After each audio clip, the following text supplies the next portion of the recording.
નમસ્કાર મિત્રો, પેન્શનમાં 18% વધારા ઉપરાંત કર્મચારીઓના બેઝિક પગારમાં ₹50,000નો વધારો, ફિટમેન ફેક્ટર 3.83 સુધી, મોંઘવારી ભથ્થું મર્જ. તો મિત્રો વિગતવાર વાત કરીએ તો કેન્દ્ર સરકારના શિક્ષક સંગઠનોએ 8મા પગાર પંચ હેઠળ નોંધપાત્ર પગાર વધારાની માંગ કરી છે. આ દરખાસ્તો લઘુત્તમ મૂળ પગાર ₹50,000થી ₹60,000, ફિટમેન ફેક્ટર 3.83, ડીએ મર્જ, એચઆરએમાં પણ વધારો અને જૂની પેન્શન યોજના પરત કરવાનો સમાવેશ થાય છે. તો મિત્રો લઘુત્તમ પગાર 50,000ની માંગ.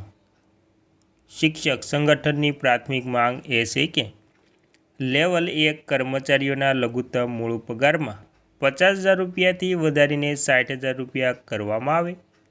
તેનો ફિટમેન ફેક્ટર 2.62થી વધારીને 3.83 કરવામાં આવે. તેની સરખામણીમાં વાત કરીએ તો 7મા પગાર પંચનો મૂળ પગાર ₹18,000 હતો, જેમાં ફિટમેન ફેક્ટર 2.57 હતો.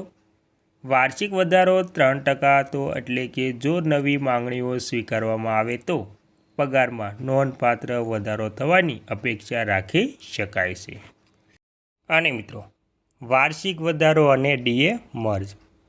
તો મિત્રો PHNM એવો પણ પ્રસ્તાવ મૂક્યો છે કે વાર્ષિક વધારો 6%થી 7% સુધી વધારવામાં આવે. જ્યારે મોંઘવારી ભથ્થું એટલે કે ડીએ 50% સુધી પહોંચે છે ત્યારે તેને મૂળ પગારમાં ઉમેરવું જોઈએ. ડીએની ગણતરી દશાંશમાં થવી જોઈએ, જે કર્મચારીઓના પગારને વૃદ્ધિને વેગ આપી શકે છે. એચઆરએ અને અન્ય ભથ્થામાં મોટા ફેરફારની વાત કરીએ તો શિક્ષકોએ ભથ્થામાં પણ મોટો સુધારાની માંગ કરી છે. એચઆરએને વર્તમાન 10%, 20% અને 30%થી વધારીને 12%, 24%, 36% કરવાની માંગણી કરવામાં આવી છે. પરિવહન ભથ્થા ઓછામાં ઓછું 9,000 ડીએ સુધી વધારવાનો પ્રસ્તાવ મૂકવામાં આવ્યો છે.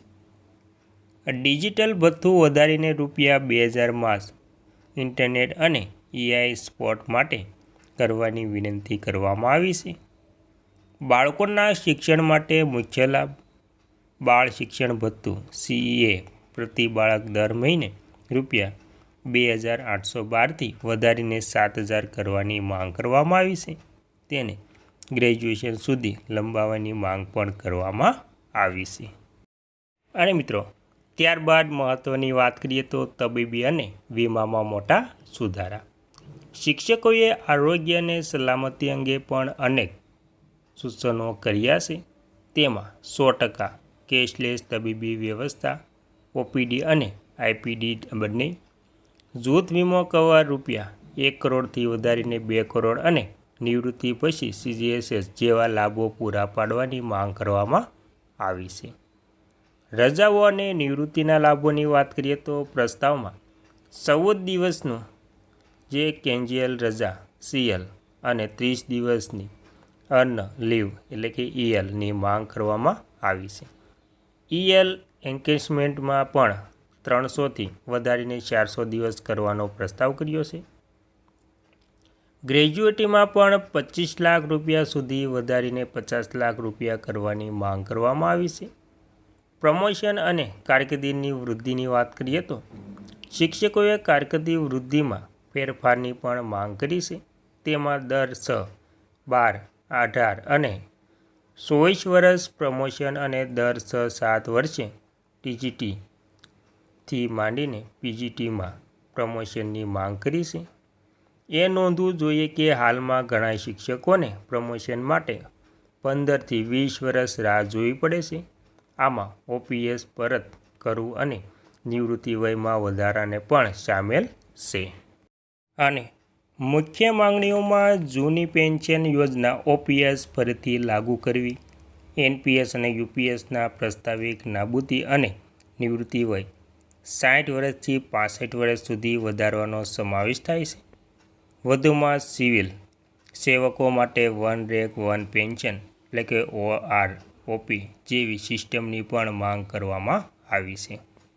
શિક્ષકોએ 8મા પગાર પંચમાં ફેરફારની માંગ કરી છે।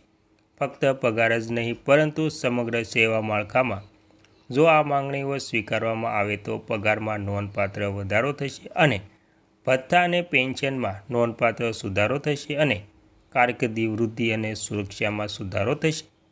જો કે આ ફક્ત દરખાસ્તો છે। સરકાર 8મા પગાર પંચની ભલામણો પછી જ અંતિમ નિર્ણય લેવામાં આવશે।